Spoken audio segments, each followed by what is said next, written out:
Assalamualaikum warahmatullahi wabarakatuh. Jadi hari ini kumpulan kami akan memberi ulasan tentang sebuah dokumentari yang bertajuk The Life of Muhammad, Peace be upon him.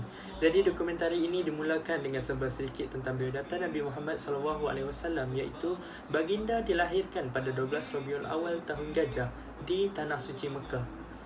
Nabi Muhammad SAW juga dikatakan manusia yang paling berpengaruh di dunia ini kerana baginda mempunyai berbilion pengikut, dan sehingga kini kita dapat lihat masih berjuta dan majoriti penduduk di dunia ini menganut agama yang dibawa oleh baginda, iaitu agama Islam.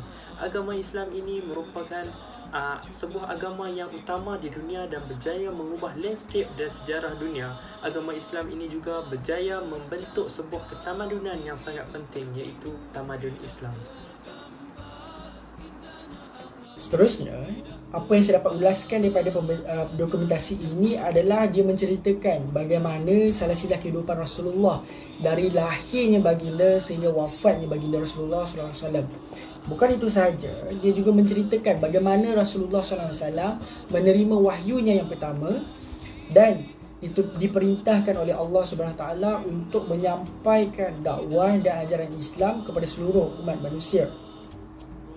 Akhir sekali, dokumentasi ini juga ada menceritakan bagaimana keadaan geografi dan komuniti setempat di kawasan kelahiran baginda Rasulullah, iaitu Mekah, di mana pada ketika itu masyarakat di sana mengamalkan sikap asabiah yang tinggi, iaitu berpuak-puak dan sering berbalah dengan satu sama lain.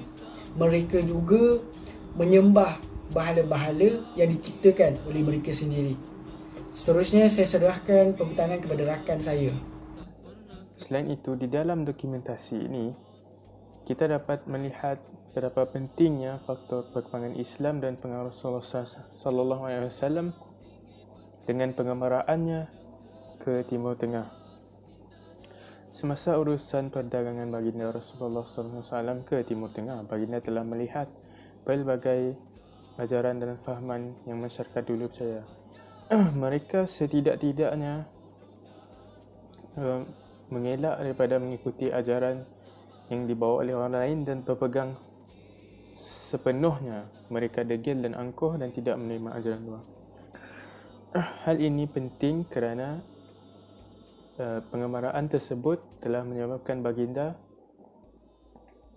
berusaha untuk menyebarkan Islam ke seluruh masyarakat, kerana tanpa pengemaraan tersebut baginda sukar untuk melihat secara keseluruhan masyarakat pada waktu itu. Assalamualaikum warahmatullahi wabarakatuh. Jadi pada permulaan dakwah baginda berdakwah secara senyap, iaitu kepada keluarga, sahabat dan kaum kerabat. Hal ini adalah untuk mengelakkan tentangan dan ancaman daripada musuh-musuh Islam. Di samping itu, Islam juga bermaksud berserah kepada Tuhan dan berasal daripada perkataan salam, iaitu damai. Pada zaman penyebaran Islam itu, kezaliman semakin kuat, jadi menyebabkan baginda SAW mengarahkan sebahagian pengikut-pengikut baginda yang lemah, terutama yang lemah, untuk berhijrah ke Ethiopia, di mana Raja Ethiopia sangat baik walaupun berpenganut Kristian. Namun setelah mengetahui Islam ini pegangannya hampir sama dengan Kristian, jadi menyebabkan baginda mengizinkan untuk mereka menetap di sanalah dan melarang musyrikin Mekah untuk menuntut mereka. Jadi saya serahkan kepada kawan saya. Terima kasih. Selain itu, dokumentasi ini menceritakan tentang Al-Quran itu adalah kata-kata daripada Allah dan bukan sebarang rekaan daripada Nabi Muhammad SAW. Hal ini terbukti kerana sewaktu penerimaan wahyu, baginda tidak reti membaca ataupun tidak reti menulis. Baginda hanya ditugaskan untuk menyampaikannya kepada umat manusia. Dokumentasi ini juga menceritakan tentang Al-Quran itu adalah kitab yang suci bagi umat Islam, dan sebarang kelakuan yang tidak menghormatinya adalah sangat dicela oleh umat Islam.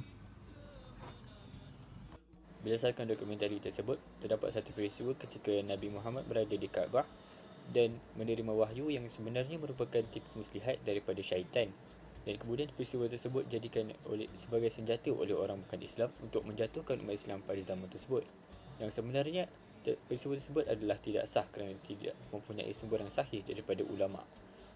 Pada tahun 1989, Salman Rushdie telah menerbitkan sebuah buku yang bertajuk Satanic Verse yang mengaitkan dengan sebahagian daripada hidup Nabi Muhammad, yang menyatakan Nabi Muhammad menggunakan agama untuk kepentingan politik dan juga kuasa. Tindakan tersebut telah mempersendakan agama Islam dan menyebabkan umat Islam di seluruh dunia marah terhadap penerbitan buku tersebut.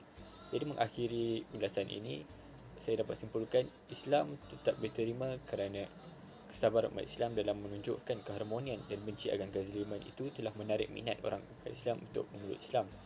Namun perjalanan dakwah Nabi tidak berhenti begitu sahaja kerana banyak tentangan ataupun halangan yang perlu ditempuh, seperti kewafatan Sayyidatina Khadijah yang merupakan isteri kesayangan Nabi dan juga kematian bapa saudaranya Abi Thalib bin Abdul Muttalib. Sekian sahaja daripada kami. Assalamualaikum warahmatullahi wabarakatuh.